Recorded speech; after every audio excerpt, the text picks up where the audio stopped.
Hello, everyone. Welcome to week number two's Camp Minecraft live stream. This is the show and tell for the week number two challenges where we did everything in another, which is scary and spooky, and everything is apparently on fire. But before we get into that, I have Tara on with me, who's going to actually talk to us about a few things before we get into the awesome creations you guys just did. Hello. I can't believe this is the end of week two. That's crazy. It's gone so fast. So I wanted to just, give a little recap from at least my perspective. I know everybody that's participating in Camp Minecraft has their own thoughts, and we definitely want to hear that. So I'm going to post what I'm talking about right now, and then please reply after I go through this. So I know when we first started camp a couple weeks back, things started off pretty crazy. There were some of those trolls who like to go around to Minecraft servers and destroy everything, but thankfully we caught them really quickly and got rid of them. Since then, the world has grown exponentially. Every time I go in there, I'm like, whoa, like I just can't believe it. I keep having to build the Pursuitery base camp up higher and higher. And I mean, we know there's still been griefing and there's been some tension, but there's something that is really important for us all to keep in mind. This server has players from all over the world, all different ages and all different abilities. So I was thinking about this and like, what would that be like if you took people from cities all over the world, all different ages and experience levels and stuff, and you shoved them in a room and you said, okay, go build a world together. Like, what do you think is going to happen, right? I mean, it's going to be pretty chaotic. People are going to have to learn how to communicate with each other. There's going to be disagreements. But, eventually things get worked out. And so, considering all that, I think things are going pretty well. And the other thing is there are some really standout players that I really want to compliment because there's some players on there who are experienced and they've taken the time to be really helpful. And there's also some players who are, new to playing Minecraft and or being on multiplayer, and I've seen them really grow as a player and learn like the proper etiquette and everything. And even though, it's been a little rough for them at times, they've persevered, and I just, I compliment them and thank them so much. I also wanted to give a shout out to the parents who've been super helpful. If you go to the forums, bbs.pursuitery.com, you'll see the Minecraft category on there, and there's a lot of good discussion that happens. Parents will, especially on the younger kids, they'll alert us to issues that are happening, if it's griefing or something else, and they'll even like work things out together. And offer some good suggestions for plugins or different ways that we can manage the server. When we were running the Minecraft camp at LA Makerspace last summer, it was very different. We were in the same room with all of the players, and so we could hear and see stuff that was going on, and it was really easy for us to resolve things really quickly. Whereas, when it's totally virtual, we hardly know any of you. We've never seen you in person. We've maybe seen your avatars and so forth, and obviously chatted with you in game. Like, that's all we know.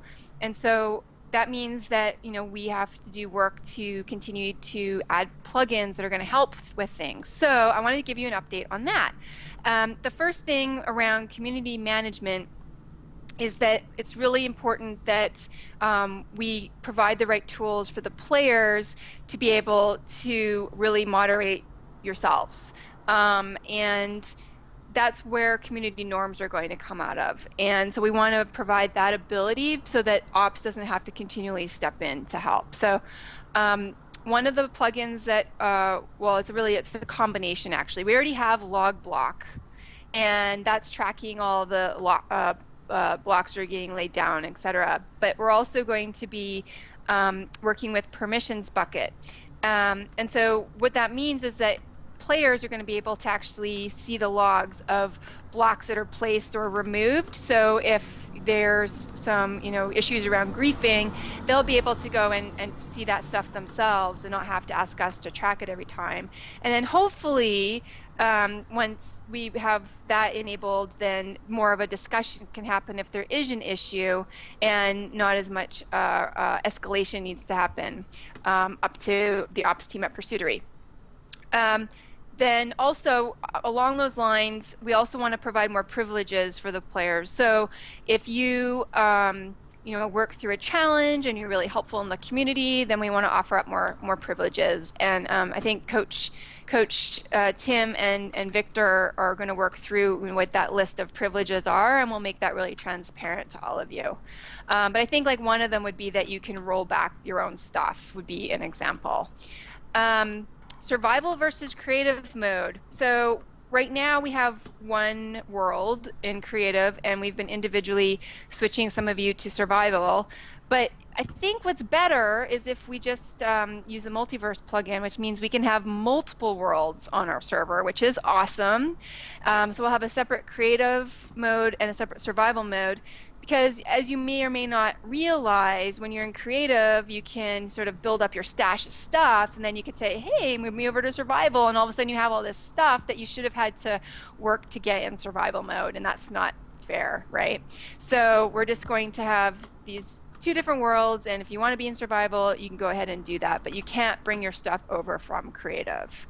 And along those lines, there's a plugin called Townie, and that's going to allow players to reserve plots of land and decide who can build or destroy on them and all that kind of stuff. So that should help a lot with griefing, right? So what's next related to all this stuff? Victor and Tim are going to have to install all this stuff and get it working. I know that permissions can sometimes be a little tricky. So if any of you have experience with permissions bucket and how to manage permissions, you should please let us know in the comments once we post this Minecraft update. Special shout out to the Minecraft Institute kids and Micah and Marianne, who've really offered a bunch of suggestions for us and actually let us know about a bunch of these plugins. And also, I think the best bit of advice really, because we want everyone to have a really excellent experience and build this sustainable world, is that we kind of have to take things in stride, right? Like things happen just like in the real world, and there's going to be griefing, there's going to be conflict that happens, but if we can all just come into camp onto the server with the mindset that we all just want to build really cool stuff and learn how to do different things that we didn't know how to do before, and we want to share what we know with others, then I think we'll have an excellent remaining 2 weeks of camp, and then possibly maybe we'll have to talk about this more, continue the server afterwards. So that's it from me. Over to you, Tim. Yeah, one thing I want to add on that goes on with the permissions. Two things. One, yeah, we would love to give players the ability to use log block, and like Tara said, that's a way to track every change in the server, like in terms of what blocks are made or destroyed. So this is what we've been using when we go to an area where we grief someone, and we just check who's made changes in the area and stack up the evidence, and we don't make it based solely on log block, but we combine all the evidence and see if we have a case for it. We'll let players do that to see what changes are made in the area. Second of all, but it will be a bit tricky because we don't want players to use every little command, so it'll be a bit tricky to install the permissions, but that's definitely a priority for us. The second thing is actually something a bit more fun, is a lot of players have been asking to teleport their friends to where they are. So as long as they're not abusing the teleport function, we will turn it on through permissions bucket and monitoring it very closely. So hey just, Tim, how can you? I'm just wondering about that actually. How are you able to? What are some of the things that could happen? How do people abuse teleportation? I mean, you could just teleport everyone to where you are, which is like to make like a party. You mean? Yeah, I mean now we're distributing like very dangerous knowledge, but yeah, I mean, but I'm sure permissions bucket, like the plugins we're using, we're still learning about, and again, shout out to everyone at the Minecraft Institute of Technology who helped us out with that, especially Micah. I mean, we're still learning about it, but we're spending a lot of time today to make sure everything is really great for next week. So yeah, I mean that's like one of the most demanded things people ask for, is because they hate running around all the time to get to their friends' creations, and the world is huge. Like honestly, when I think I'm at the end of it, there's literally like an entire city And I'm like, oh, there's just more. It just keeps happening. Like it keeps happening for blocks and blocks and blocks. So do we have any stats you can share, Tim, on like how many blocks been laid down or anything that might be interesting? I don't. We didn't really do how many blocks are laid down, but we did see that over 100 people have more than 500 block changes, which is pretty active for Wow. most people. I mean, I'm sure we would have a very similar number for over 1,000. I would be really curious if people who've made over 100,000 block changes. I think one guy built possibly 100,000, tall block thing. There's like someone built like the tallest tower in the game. I don't know where it is right now, but Well, it's maybe we can crazy. come up with some like fun stats for one Yeah. day. We can sort of talk about like who has the tallest, maybe, I don't know, most using the biggest I plot. Like I we can come think up with interesting I think stuff. we could actually look that up right now, right before we get into the show and tell. Hold on. Let's see if this will go quick. LB. Hold on. Please Tim actually is work. typing really hard on his Okay, there we keyboard. go. His keyboard's going, ouch! Apparently, Gomez 99 and BC Racing have possibly the most block changes. Gomez 99 has $42,000 for $42,000, 42,000 block changes. Same with BC Racing. And then right after that is Ridiculous Ren at 32,000 in terms of players. Then Tubby Donut at 32,000. And Tubby then, Donut! yeah. And this is just blocks created. I mean, obviously people have to destroy a lot of blocks as they're sculpting. Funny enough, number one is TNT. It's destroyed 154,000 blocks. So, but we Um, got rid of TNT, is that right? yeah, we did. So that the reign of TNT is now over. No more TNT for you! Yeah, forever. Yeah. Okay, so let's get into the show and tell really quick. Actually, so this week's show and tell was doing a lot of stuff in another, which is really initially a very scary place, but also a very cool place to explore. But something else we did a bit differently with the challenges this week is you have to build it with a partner. Like all the challenges, you have to work on it with a partner, and also you can select out of a variety of challenges, so you didn't have to do everyone. So let me see if I can switch over properly really quick. Nope, that's not it. Nope, that's not it. I'm trying to. You can do it, Tim. I know you yeah, can. I can do it. That's you. That's me. Now it just looks like things are disappearing on screen, and I don't know. Yeah, that's really weird. No, why is it doing this? Okay, that's really weird. Do, do, do, Okay, there we go. do, do. So I'm gonna start with the week 2 challenges. People are actually still submitting week 1 challenges, and I do want to highlight those because those creations are still awesome. But for week I mean, 1, just notice, like, that's totally Yeah. cool, right? Yeah. Like, I can start in week 4 and start with week 1. A-okay. yeah. So week 2 challenges. This is a house by Geek Bunny and Lego Sushi. Their house is on fire, but that's okay because in the Nether, this material doesn't burn down, so it just looks cool. So these guys or these girls, Geek Bunny and Lego Sushi, work together on building their house and their blaze farm in the Nether, which How do is very people cool looking. decide who's going to work with who? How does that happen? I think it's just just ask, or it just happens, or whatever serendipity kind of thing. But it's very cool. Like you said earlier, a lot of people are starting to teach each other. I mean, over a lot of sometimes what people conceive as griefing is people just don't know how to play. So then as long as they're open to learning, a lot of these new friendships are formed, which is very cool. Well, I also think, we tend to see the stuff that's not going well or hearing about the stuff that's not going well as opposed to the stuff that is going well, which is Yeah. why I think that show and tell is so important because we can remind everyone that it's good. Yeah. Things are good. Yeah. Yeah, and here's a video by Tiger Kwan, who's always doing really great stuff on the server. Shout out to him for just keeping everything awesome and fantastic in terms of keeping the community active and stuff. So he's showing off a lot of stuff. We can't watch, it's an 8-minute video, so there's a lot of great stuff here. But unfortunately we can't watch all of it. I'm just going to skip through and see what things he's showing off. And now he has a really big nether portal, which is cool. You can't miss it. And he has a really nice hideout. And he has a dog. He has a pet dog in the nether. It's a I scary want place a to be pet for dog. a dog. Actually, Yeah. I want a pet horse maybe. He didn't name it though. It just says Tiger Kwan's dog, and I think you can name animals in this game. Aha. So, I still want to ride a horse. I haven't done that yet. oh yeah, it's fun. We should ride a horse on the Oculus Rift. It'll be like exactly Ah. like riding a horse without the back pain. Oh, that'll be really fun. Okay.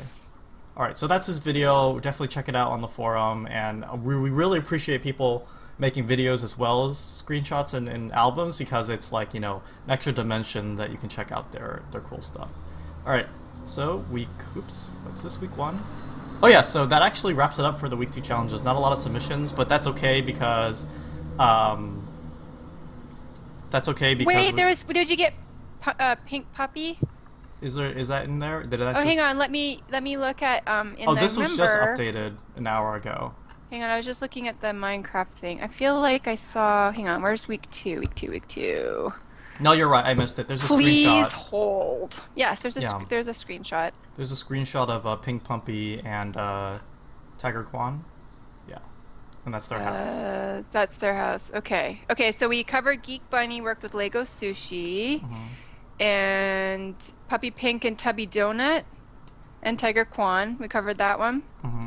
I really like that transportation that goes outside their house and like inside. I wish my house had like a monorail that went outside and inside like that. Okay, and then I see one there's a post from Taylor Watson. Yeah, this one's new. I didn't catch this one. Oh, It's okay. just This submitted. is BC Racing 42 and Leukophobia.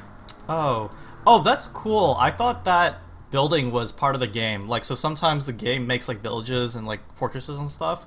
So Mm-hmm. I saw this labyrinth. I'm like, oh, that must be like a player challenge or something. But they actually built it themselves. That's really cool. Wow, that's Yeah. awesome. I love that. Yeah, it's like a labyrinth fortress hideout. They even have an armory. That's really cool. Mm-hmm. Okay. So I was wondering your thoughts on this. Do you think we should have maybe a tutorial to show people how to take screenshots and then how to record a video if they want to? Yeah, Would we we don't do have that? explicit tutorials, but SEMA did make a forum to get people started. SEMA did make a forum thread on how to Okay. use these programs and softwares, and we put a couple of YouTube videos there for tutorials. But yeah, we could definitely do that if people Okay. are curious. Okay. It depends, very much depends if you're on Windows and Mac, but yeah. Okay. So, Got it. moving to week 1, I think this is Geek Bunnies. Let's see. Okay, here we go. We should say like challenge one and challenge challenge two or one. something. Yeah. Yeah. So challenge 1, this is Geek Bunny's indoor. So she did everything indoors. So she built her farm indoors. She built obviously her house is indoors, and a lot of different stuff. And I really like. I don't know why, but the idea of the indoor farm is like super cool to me. Not sure why. And I do like that. Actually, okay, I have to tell you, you're gonna laugh, but Yeah. so it started raining, and I Mhm. felt really bad for my farm animals, so I made them a house Oh, that's so nice. that they could get out of the rain. Yeah. I don't know if it matters. I feel like there should be I like don't think it compassion matters. points or something, right? Yeah. But Minecraft is what you make. If it matters to you, it matters in the game. Okay. Well, it mattered to me. I feel good. I wanted to give them a jacket, but Yeah. all I could do is give them a roof. Yeah. This is a really colorful room. I like this one a lot. So how does this work? I mean, don't those plants need light? How do they grow? Torches actually count as light, I believe. So there are Mm. torches in this room. Mm-hmm. But yeah, that's it. There was one creation I saw a long time ago. It was like a tree. It was like a room dedicated to just one tree. I don't know why. It was like nothing special, but it just looked really cool. Like just a tree inside like this castle.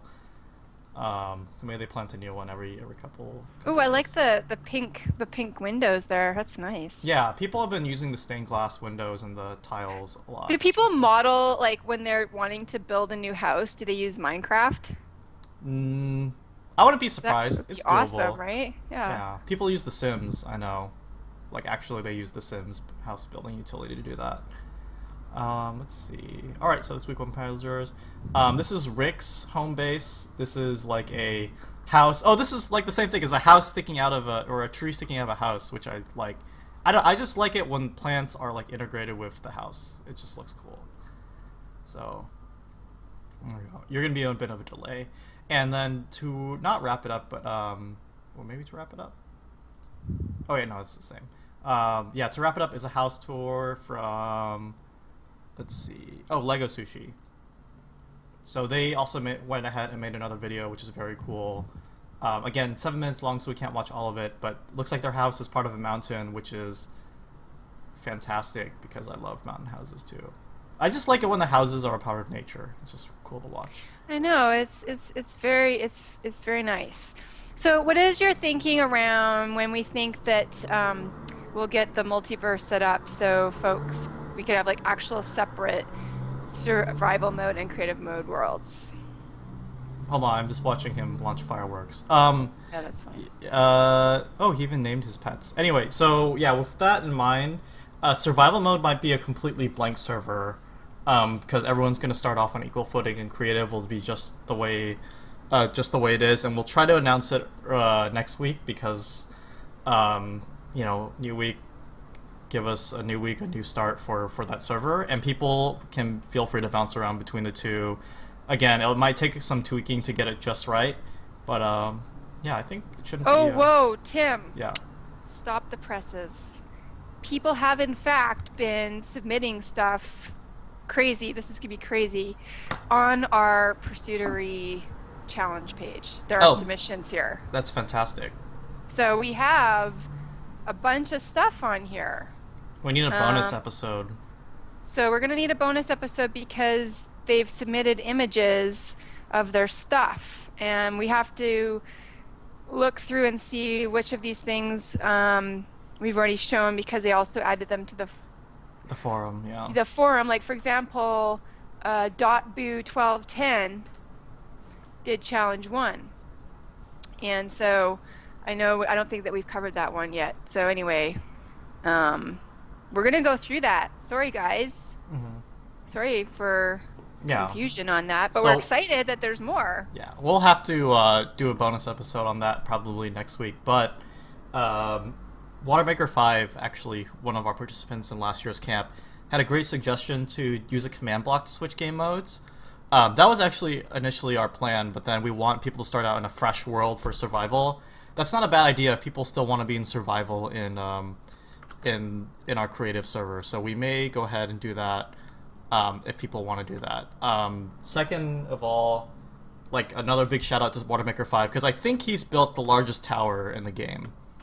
I think this is like a couple thousand blocks that he's built. I'm flying towards it right now. It's like so tall that it's just dark because light can't get all around it. So yeah, it's just this huge, really cool platform. How do I get to the desert, Tim? How do I get out there? The desert?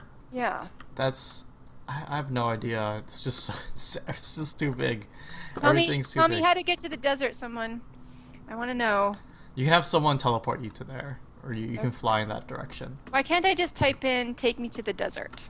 We could do we would need the coordinates for it. That's what we would need.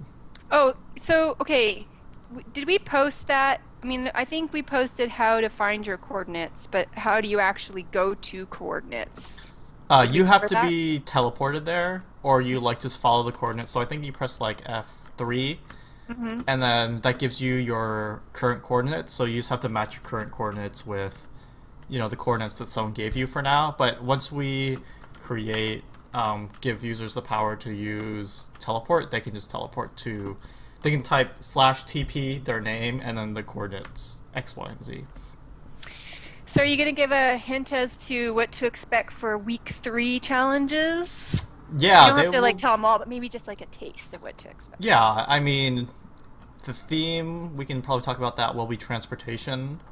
And I think they'll actually be a bit challenging. Maybe not actually challenging, but they'll take a bit more time to complete because we're going to try to have to create a really large transportation system that connects the rest of the world together, which is going to look really cool. But it may actually take some time, and we may not explicitly say you have to work with someone, but you might have to work with someone if you want to get it done. It'll come with the challenge that it'll be easier if you work with people. So. Oh, so apparently, thank you, Pando Gaming 101, for in order to find the desert, you need to fly around for a while. Yeah. Really? I just have to go for a while? Yeah, it's like going on a nice walk. You could just watch everything as you go. And then Watermaker 5 said you should set up command blocks at spawn to change game modes. Yeah, that's what I just talked about, is if people who still want to be in survival in the creative server, we can set something up like that where they just literally flip an in-game switch and they go into survival. Aha. Okay, cool. Alright, well, I think that's all I'm seeing here so far. But, so to recap... Oh, I found Jory's house. Oh, yeah. So, to recap, I'm going to post that spiel I made at the beginning of this, and then love comments and suggestions based on our plan going forward. I'm feeling pretty good about this plan. And you and Victor, you being Tim, Yeah. not you out there, are going to work on getting these plugins installed. Hopefully, we can get everything going for Monday. Yeah, that's the plan. That's the goal. I love that plan. That's fantastic. Okay, so that's the scoop. See you guys in the game and on the forums, and then we'll be back here on Monday All right, sweet. for week 3. All right, see you guys.